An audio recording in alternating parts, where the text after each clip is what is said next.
Welcome back, everyone. We're approaching that 100th episode, and Steve and I got something pretty special planned, but this is episode, I believe, 98. And Yep. Steve and I wanted to make sure we talk with you guys. Steve, how you doing tonight? I'm doing good. How you doing, Jeff?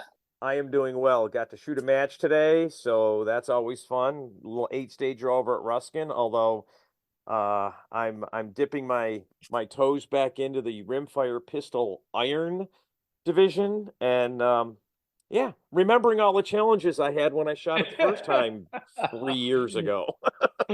Yeah, now you're quickly remembering why you don't shoot it anymore, Yeah, huh?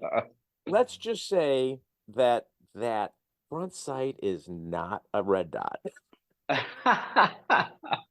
Just because Yeah, you that's see true. it doesn't mean it's there. So, oh yeah, I'm just working out all the challenges there. Been doing a lot of training. The training classes. I'm 4 days a week now doing the training, which is great. Got a lot of wonderful students supporting that venture and helping them. I had one of my students who last night. His name is Seth James. Uh, I think prior to last night, his PB on roundabout was like a 10-3, and he pulled off an 8-6. And it was, Whoa, smoking. yeah, and it was an 8-6 with like focus. It wasn't just like four lucky runs. And I think today, because he shot our Ruskin match as well, and I think after today, he's going to rank up at an A. Awesome. So he's pretty excited about that, and I'm excited for him. And just been prepping them, prepping everybody. I've got a number of students that are going to Worlds. Of course, I'm going to Worlds. You're going to Worlds. How many guns you shooting at Worlds, Steve? I'm shooting 3 this year, Jeff. I'm going to Three. shoot one Friday, one Saturday, one Sunday. Yep. You're starting to adapt the old man mode. I'm Yeah. shooting four, and it's one on Thursday, one on Friday, one on Saturday, one on Sunday. Ah, there you go. There you go. So yeah, I remember the days when I used to shoot two a session, and then that didn't work out. So then it went to one a session, and this year I've got the opportunity. I'm just going to do one a day. Nothing wrong with that. You know, who I think has shot one a day for quite a long time is Trenton. Oh, yeah. I'd have to ask him when I see him at Worlds, but I'm pretty sure he's been shooting one a day for a while. So I'm not sure how many he's shooting this year, but hope to see he and his dad and everybody else who listens. I hope to see you at Worlds. Make sure you come up to Steve and I and say hey. And if you like the podcast, shake my hand, and if you don't, punch me in the shoulder.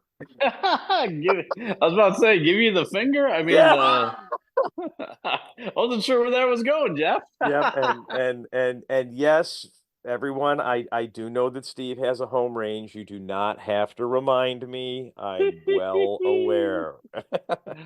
In fact, you were on your range today, weren't you? You were working on a gun. Remember us talking? You had a problem with one, didn't you?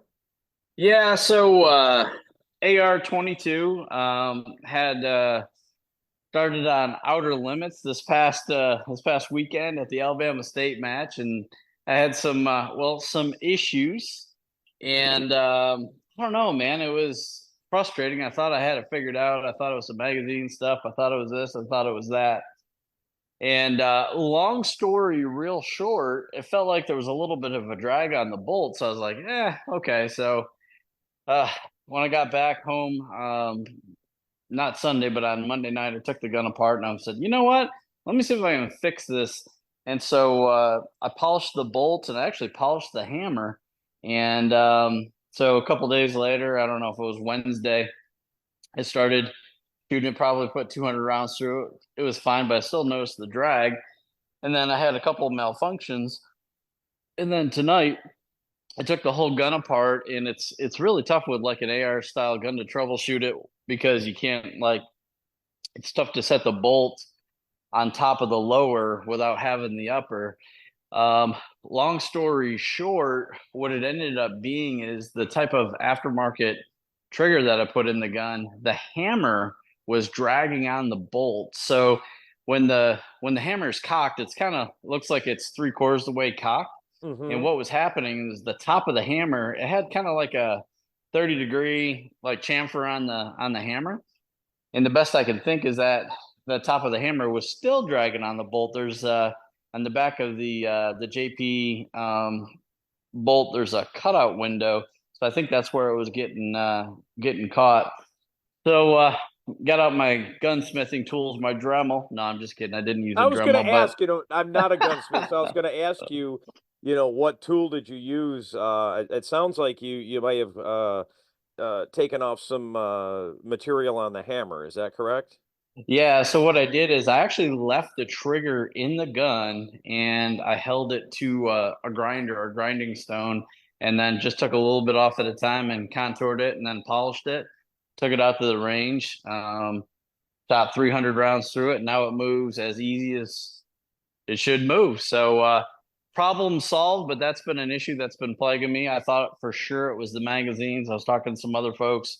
They recommend shooting the nylon feed lips, Black Dog magazines, but I've got all the steel or the metal feed lips, and now it's running like a demon. So I can't wait to get a couple of thousand rounds through here in the next couple of weeks and make sure that we got it taken care of. But I'm 99.999% sure that I got it taken care of. But man, it's And like what was the issue you were experiencing? Was it a failure to fire or a failure to eject?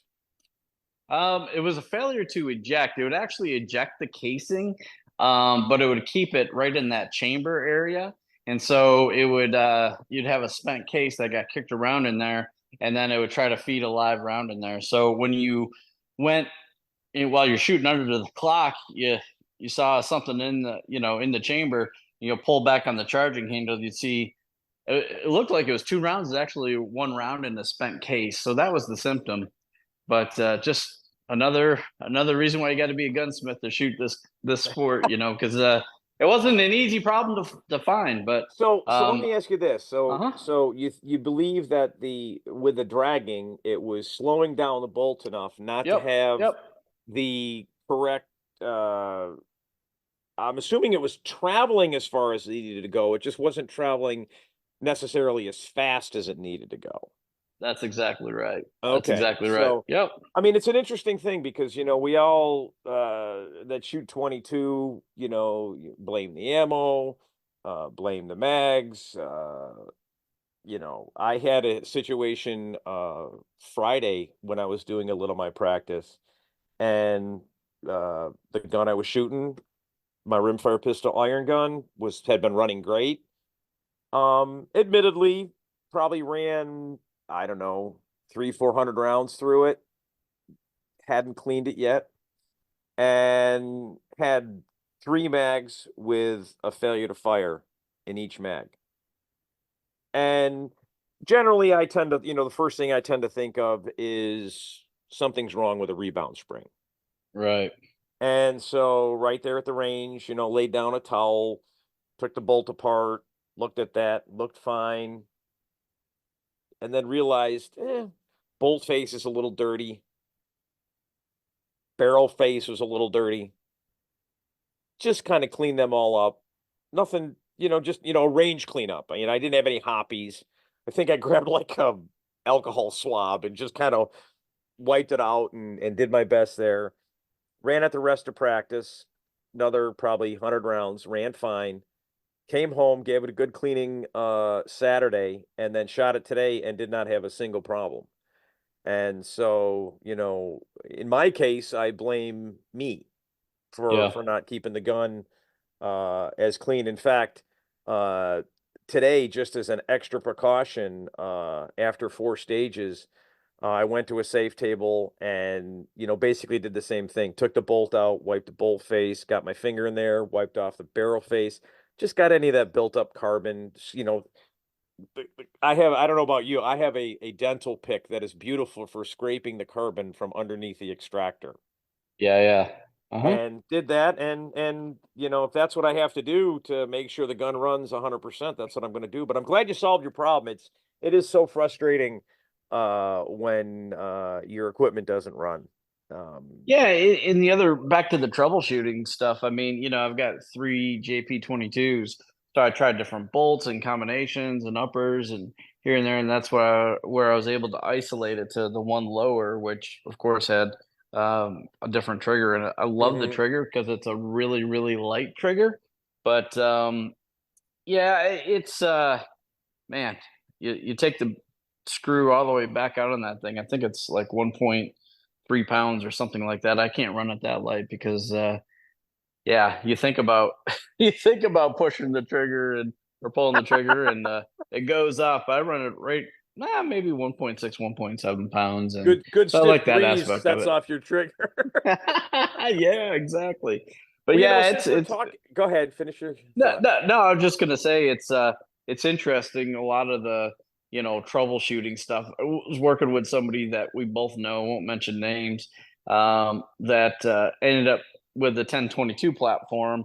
Went through every permutation combination, and where we last left it after doing all this troubleshooting, we believe it's a variance in the they got a bad lot of ammo. So similar type situation where it wouldn't eject, and then yeah, having some light strikes, it wasn't putting it all the way back in battery and those types of things. So yeah, it's interesting. I think I've threatened this a couple times to do a kind of a troubleshooting guide. But where we first started was there was a barrel that actually the liner had moved back out of it. So Mm. that was one issue. Then yeah, it's just one thing after another. But yeah, you do this long enough, you come across some of these issues, and quickly you can identify them. This one I'll be able to knock out because I've seen it before. I thought for sure there was some junk in the chamber, and I reamed it, and it's just a lot of steps to make sure that it's run the way that it should. So Well, here anyway, I got one for you. And this was at the match today, and I've seen this happen. This has happened to me, and I've seen it happen to other people. So, they're shooting a trigger, and it's one of the higher performance triggers. This is a rimfire pistol optic gun, and they kept getting what they thought were failure to fires. yeah. So I listened to them afterwards, and what they were saying was that they were letting their finger off the trigger and pulling the trigger, and nothing happened. And then they let their finger off the trigger again, and then it would shoot. Ooh. It turned out to be, and I always get it wrong. It's either the pre-travel, the over travel screw, whatever which one's that. The one that's in the top of the trigger. So that's actually the pre-travel. So with the Volquartsen triggers as well as the tandem cross triggers, both of them you have to set those, and you need to Loctite or put a little nail polish on it. That's At the Yep, at the Alabama State match this past weekend, somebody that I know said, "Hey, this is what's happening," and it's actually a pretty dangerous situation from my experience. Is that you kind of wiggling the gun, and you kind of let it off, and then once in a while it actually will go, and you just need to make sure that you keep everything pointing in a safe direction. But if you have that situation, even when you install, I can't tell you how many Volquarts and tandem cross triggers I've done in the last year. But even when you install it and you get it to the point where it just resets when you dry fire, you need to back it out probably another quarter of a turn for whatever reason. I'm not sure why. I'm sure there's an engineer listening to this that will know. But sometimes even if you get it right to that wall where it will reset in dry fire, it doesn't reset all the time in live fire. So I always back them out about a quarter or a third of a turn, and then put some 242 Loctite on it. Nothing Well, too that's crazy. that's what we ended up doing. Mhm. We backed it off Yep. enough to make sure that trigger was resetting. Yep. And I kind of surmised it right away. And my classic way is to go over to a safe table, you know, Hmm. rack the gun, pull the trigger. Okay, it went off. Rack the gun again. Now let off the trigger until you feel that reset, and then see how much extra travel. And there was like literally no travel. So they were right at that wall. Yeah. The And other, I go mean, ahead. I'll be honest with you, based on my trigger control, I took mine out. Oh, is that right? Yeah, it doesn't matter. I am not good enough to have during a course of fire to be thinking about moving my finger that minutely, that that it's going to make a difference. My finger is, I don't want to say it's necessarily coming off the trigger, but I don't have enough skill to have that perfect motion in my trigger finger. So I just back mine out and I never have a reset problem. The other tip that I have, if somebody's trying to set their trigger like this for the first time, when you do the when you let off the trigger to find the to make sure that it resets, also make sure that you pull the trigger, rack the bolt with your trigger still on the, or your finger still on the trigger, let the bolt go, and then make sure that it resets when you let your finger off the trigger. Well, Because that was the test. That sometimes, was the test yeah, that we did. yep, Yeah. yep, yep, yep. You So got to make yeah, sure it works that so way as well. Yep. yeah, it listen, we all want to blame the ammo and we all want to blame the mags, but in my case, it was a dirty gun. In this case, okay, it was the gun, but it was probably not Loctited. And stuff happens. And like you say, you've got to be willing to sit back and troubleshoot it. And if you have the skills, yeah, like you do, you were able to fix it. Otherwise, I've got an issue with an open gun right now that's in with the third gunsmith who is finally Mm. diagnosed the problem. It's my single stack open gun. And the I forget what it is, what the part's called. It's on the ring that's on the barrel for catching the Oh, um mm. the pin that goes through. You know what I'm Yeah. talking about? Anyways, I, I think they call it a lug or something the like lug, that. yes, the Yeah. lug. The area around the lug is not properly shaped because it's been repaired or something. So he's got to get a tool and do a little finessing on that, and it's basically causing the barrel not to drive back straight every time, Yeah. and that's causing the ejection problems because it was running great, and then it had a problem, and so hopefully that's going to solve it, and I'll be able to shoot that at Worlds. Otherwise, I'll just grab my 320 and shoot that and open. What the hell? Nothing wrong with that. There's a Nothing wrong with it's that. that's going to be a very there's a lot of people in that division in the senior that can shoot very, very well in open. Uh, and so it's going to be a highly contested division, and it's going to be fun to shoot in it. I'm looking forward to Worlds. How about you? Yeah, I think it's gonna be fun. It's gonna be great to see people. Um, yeah, it's gonna be great to see a lot of folks. This past weekend, like I was mentioning, right where we're gonna shoot the World Speed Shoot, the Alabama State match was this past weekend, and Yeah, they man, had over it's 300 guns. That was yeah, fantastic. three Kudos oh to two. Yeah, Carl and the match staff for what they did there. That's a lot of guns to run through, so that's fantastic. yeah, Because it that was was. just a 3-day event, wasn't it? Yeah. I think they may have shot Friday. I'm not sure how many people shot Friday. Maybe just ROs, and then full sessions on Saturday morning, afternoon, and then on Sunday.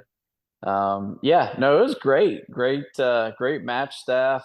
Um, overall, I think the match ran well. They had painters on all the far stages, and Jeff, we've talked about that 1,000 times on this podcast. I don't know why all the major matches, at least on the far stages, don't have people to help out paint. And I'm not sure how much money they raised for the 4-H, but they did an exceptional job. So it was a great match at CMP. And I did update my card, so I don't have to get my Yeah, I'll be my having card to do that updated. this year. I'll have to sit through the video again.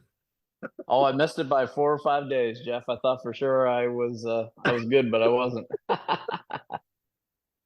Yeah, yeah, but Oh, it was a great match. Saw Brian Connolly with Hunter's HD Gold. They had some great food there. Man, it was a good time. And the other interesting part is the longer that I'm in the sport, the more I see some familiar faces from years gone by. And then boy, there was a lot of new folks, a yeah. lot of new folks.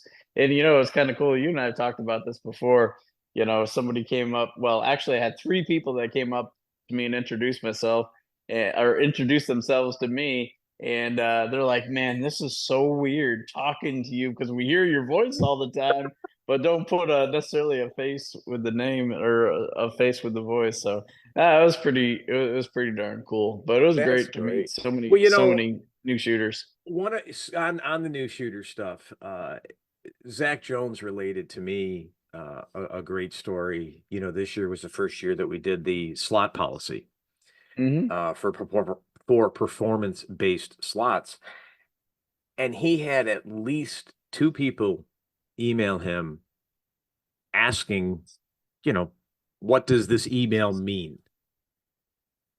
And they had won their class Hmm. at an area match.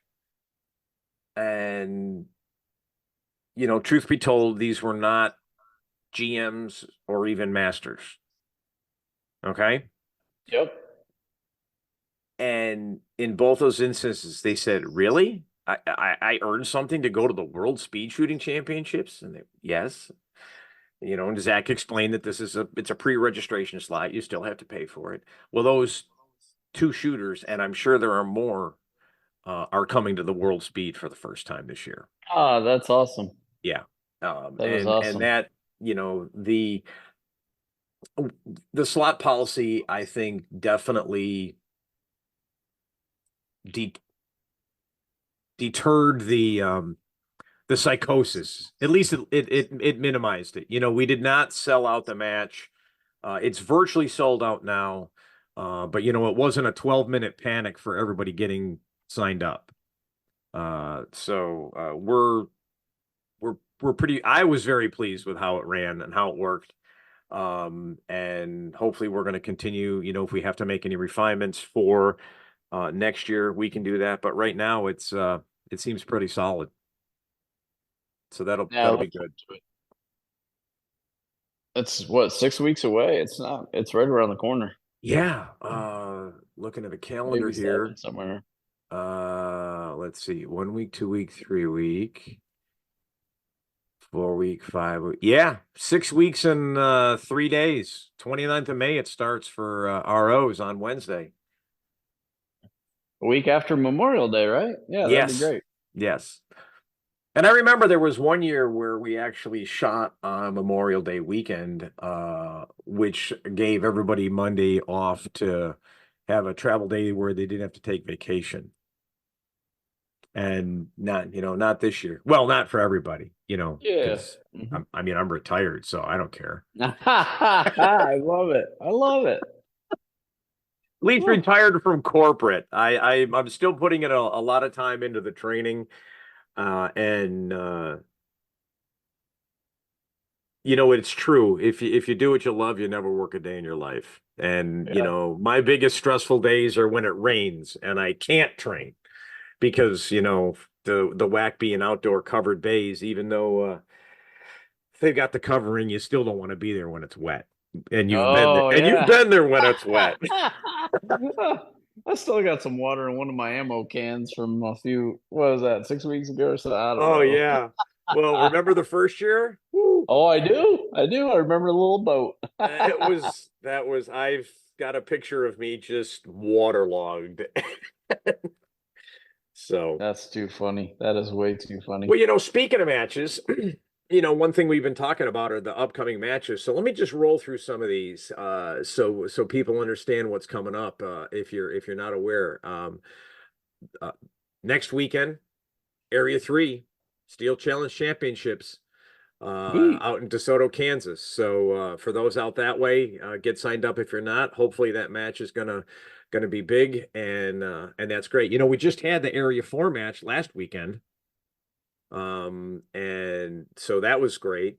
Uh, Following weekend of April 26th through 28th, we've got the Empire State Steel Challenge Championships. I'm sure we've got a number of people that are shooting that. I believe the Wildies are heavily involved in that match. Yep. Yep. And then right back at the CMP, Talladega, Alabama, the 8 and the Gate Race to the Worlds. May 5th, they've got a match set up as a prep match for Worlds. And you can head up to Pennsylvania mid-May. That happens to be my birthday weekend. Pennsylvania State Steel Challenge Championships, and I'm sure our good friend Kurt Omensetter is highly involved in getting that set up, and it's going to make that a very successful match. And then there it is, end of May, the Ruger World Speed Shooting Championships presented by Vortex Optics. That's a long one to see. That is a long one. But it's great And that we've got these companies coming out, and we've had great representation from title sponsors throughout the year, stage sponsors, and just benefactors to the match, and it's appreciated by the shooting community to provide that for us, because without those, you really question whether or not the match is going to happen. So thank you to not only Ruger Vortex, but all the other sponsors for that match. So the week after is the Area 5 match, which I think I told you I am going to be shooting this year. sweet. Yep. Gonna head up after the Worlds and see some family in Illinois, and then swing back down to Indiana and shoot Area 5. And so that's going to be the first week in June. Second week in June, Missouri State Steel Challenge Championships. Who do we know in Missouri? Trying to remember who we know in Missouri. I'm Man, sure once we there's get a somebody. little bit west from here, don't the Krauses and don't the Krauses live in Missouri? They may, as we're Is talking. Kylie Wells in Missouri? Uh, It's over absolutely, there somewhere. absolutely could be. Let's see here. Let's do this. Let's while we're sitting here, we'll go to the registration link and we'll go look at view squatting. Yep, there we go. The Krauses are there. Oh, our good friends Billy and Diane McCoy are going to be shooting that match. So we got them out there. Let's see. Oh, I see Jenna Larson, Robert Van Sinkle's heading out to that match. If I miss anybody, I apologize for missing you, but I'm just kind of whipping down here, looking at the squatting. Oh, Bratchers are heading out to there. Shauna Scala. These are all names I know. Looking down here a little further, if there's anybody else. Rick Peeler, I know that name. Yeah, so we got some people we know they're going to be shooting out there. So that looks That's like to cool. be a pretty good size turnout for that match. It looks pretty full. So that'll And be exciting for them. you know it's the first weekend of June is as well. There's two things special going on the first weekend in June. Number one is my birthday. Thanks for asking. That's on Sunday, June 2nd. Plenty of time. Now that you're retired, Jeff, you got all this disposable income. So, I'll send you a list if Send you me a need some help. self-addressed stamped envelope and I'll send you a card. And then Metal Madness Homecoming is Oh, that yes, weekend that's up in always Kentucky. So I'll that be was a shooting that big match. match last year. They had a Oh lot yeah. of guns shooting that match. Yeah, it's supposed to be huge this year. That's Supposed to awesome. be huge. Yeah. So I look forward to it. All right, and then you know what? We'll just round out July here. Second weekend in July. Actually, there's a couple of different matches. Looks like there won't be any crossover. One of them is the Area 1 Steel Challenge Championships. That's going to be in Montana. And then the Canadian National Steel Challenge Championships are going to be in, all right, Kananaskis, Alberta. I Yeah, think I that said that place. right. So And then rounding out July, we've got the Area 8 Steel Challenge Championships up in Pennsylvania. So again, lots of matches. If you're interested in where those major matches are listed, you can go to the Steel Challenge Shooting Association under matches and you'll find them there, along with local matches. And there are a lot of local matches. We are more and more people are shooting steel, and it's just fantastic. I love to see the involvement. And we're still selling out the world speed. A lot of these matches are getting close to sellouts, if not sellouts. My match. So I held a record in Florida for about, I think it was 6 weeks, a month, maybe a month. I held a record this year in Florida for the biggest match at 271 guns. And the Steel Challenge or the U.S. Steel Nationals came in at 272. So congratulations to them. That's fantastic. I love to have the to see those shooters come, and that match is coming back. That was outside of the world speed. That was one of the premier matches every year. So we'll see if that can continue to grow and turn into it. They did something interesting this year. Did you see that, Steve? Is it what I'm thinking? Trying to go back to the old days? They did a little bit of that. Yeah, they did a little bit slightly different. Instead of I think they used to do rimfire on Friday, limited on Saturday, and open on Sunday. Correct. This was a little different where they did rimfire on Friday, Saturday morning, and then Saturday afternoon and Sunday morning was center fire. Oh, So okay. slightly different. Not sure if their ultimate goal is that or not, but even with that setup, pulling 272 guns, kudos to them. So that's awesome. Let's see, what else can we talk about? There's so much. There's just so much. You know, I was talking with Steve before we turned on the audio about my woes of shooting rimfire pistol iron. And that's exactly what he did. He laughed at me, people. He laughed at me. Can you believe it? Yep. No, he was relating that he understands my woes because it is a It's man, it's different just beast.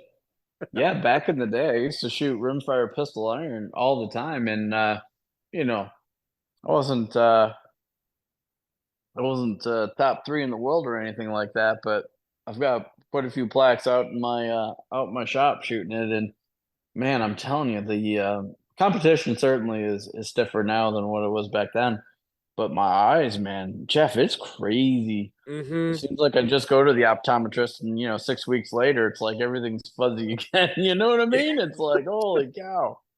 Well, I was relating that I had cataract surgery, and so my left eye is actually stronger than my right eye. But when I was shooting some PCC iron sight, I used to shoot one eye open, and I had Brian make me a set of lenses with a +1 magnification in the right eye. And I actually use those for shooting pistol iron. It actually, my left eye is making the targets clear, and the right eye is making the sight clear. And my problem is I can't decide which one to focus on. And it changes not only between stages, it changes during the string, which is really, really driving me crazy. I can't decide what to Nice. look at. So I got to work that out before Worlds because I am shooting that gun at Worlds, and that's going to be a lot of fun as well. So I That remember the would be first time I ever shot a rimfire pistol iron in competition. And it was a warm-up throwaway at U.S. Steel National way back in 2017. And I didn't like it then. And get this with an M&P Compact 22. wow. Yeah. Needless to say, not a gun that I don't think anybody shoots in this game. A gun that is necessarily meant for this game. And needless to say, I don't even want to talk about where I ended up. It was it was about that was about smelling the gunpowder. Yeah, it was funny the week before last. I got out my rimfire pistol iron gun and I was shooting in on 5 to go, getting a little practice in, and man, I was struggling to hit plate 4. So I was like, you know what? Let me check 0 on this thing. So I held still and right on plate 4, threw one down range, dead center. I mean, dead center on the target. Like, okay, and then I was like, yeah, maybe I pulled it or something like that. Shot 2 more. You could cover all 3 shots with a dime. I was like, well, looks like that's not the problem. I know what it was. It was the nut behind the trigger. Oh my gosh. It was crazy. It was so funny though, because I stacked 3 right on top of each other. Uh-huh. All looking at each other like, nope, that's not it. Yep. I think there's probably at least half of our listening audience is going, I've done that. I can relate. I think they can relate to that as well. I did that today. That's too Oh, that's funny. great. That's too funny. So what do you got? What matches you got coming up that you're planning on shooting? Um, Got some locals or anything? yeah, I got a local match coming up in a couple weeks over here at South River, and then just getting ready for the World Speed Shoot. I'm not sure if I'm gonna shoot at that 8 at the gate, and then there was actually an NSF match. I'm sorry, Rimfire Challenge Shooting Association, back when we used to call it the NSSF match, Uh-huh. over in Alabama coming up. I think that's in 2 weeks, not this upcoming weekend, the weekend after. Okay. So that'll be a cool match. I think registration's closed on that one, but yeah, so just gonna be practicing here and playing tennis, trying not to get hurt. Dude, it was bad. I was whining to other people about it last weekend. Did So I was anybody playing listen? tennis. No, not really. A couple people like, ooh, that must have hurt. And it still hurts to this day, but I was playing tennis for my tennis team, played 2, 3 nights a week, and man, there was this massive overhead ball, and I it just kind of floated on me, so I was backing up, and then at some point in time, my feet stopped going as fast as my upper body went, and so yeah, I took a little tumble, landed right on my right wrist. Oh, Oh, that was on Thursday. On Friday, I was like, maybe this isn't bad. So I shot a little bit. I'm like, oh, that's okay. On Saturday, when I went to hold a gun, a pistol wasn't too bad, but holding the AR, I think it's the grip angle. Oh my gosh, Jeff, it hurts so bad. oh, geez. Oh yeah, it's feeling a little bit better now, but it's like, man, I thought I was gonna have to get an X-ray. My wife's like, stop being so dramatic, but yeah, it Put some definitely. dirt on it. Get back out there. Yeah, I know, right? I know. So Oh, that's about that's all I got going on. I came back from the Alabama match with some JP5s and a couple other projects that I took apart today that I got to get painted up and sent out. So sweet. busy, busy, busy. Yeah, Oh, we're and unfortunately my 6 stage local match. We had our night match last night, but our morning match and my 2 gun steel has been canceled this month because we've got our big USPSA Doc Welt yeah, 12th annual memorial match coming up next weekend. And so we had to that's a pretty important match for the club. So they needed our weekend and, graciously said, no problem. That match has got to happen. So I'm hoping to probably hit a couple matches I don't normally hit. In fact, I just saw that next weekend, there's a Rimfire Challenge match in Orlando supporting the SASP team that Jesse is on. oh sweet. And so there's an outside chance I might travel up to that one. Maybe head over to Hernando. They run a first of the month. They run a 5 stager, and of course I'll be at the range doing as much as I can there, trying to get as many rounds down range, quality rounds down range. Sure, Uh, sure. that's something I've learned over the years is quantity does not always matter. It's the quality. And I'll let you in on a little secret with our listeners. This was about 3 weeks ago, and I'm on the multi-purpose bay, and I don't know what stage I was working. For sake of argument, let's just say it was pendulum. And I'm shooting rimfire pistol optics, and beeper went off, and I didn't hit a single plate. And I knew my dot was on. Didn't have to check the dot. And I literally yelled at myself and said, if you're not going to take this seriously, if you're not going to have the proper form, then just put the gun away and come back another day. Because you're just wasting ammo and time. And I like anybody had been driving by the bay, they would have been like, we need one of those special cars with the suits that tie in the back for this guy on the multi-purpose bay, because he's talking to himself. In fact, he's yelling at himself. Well, could have been worse. Could have been beating yourself. Yeah, well, I'm too old for that. I can't hurt myself anymore. I'm not strong enough. Hey, did you happen to listen to the Precision Defense podcast last week? The one with Adam Reno? I have not had a chance. It is queued up. It's on my my list of things I need to watch when I have some time in the car to listen to it. But please share something about it. No, I can't. I can't ruin it for you, Jeff. I think okay. I gotta listen. All right. I promise you, when you listen to it, you will laugh out loud. I'm gonna have to listen to it tonight then. I think you do. I think you do. Man, it was good talking with you. Same here, buddy. You have a great night. Thank you to everybody who listens. And you know what? I'm going to give Steve a break. If you're ordering anything from rangestore.net, please use our discount code STPodcast10 for 10% off your order. How'd I do, Steve? Not bad, not bad. We'll get you where you need to be here in the next couple episodes. Sounds good. Thanks, Steve. We'll talk to you later. Good talking with you. We'll see Bye, you. everybody. Bye.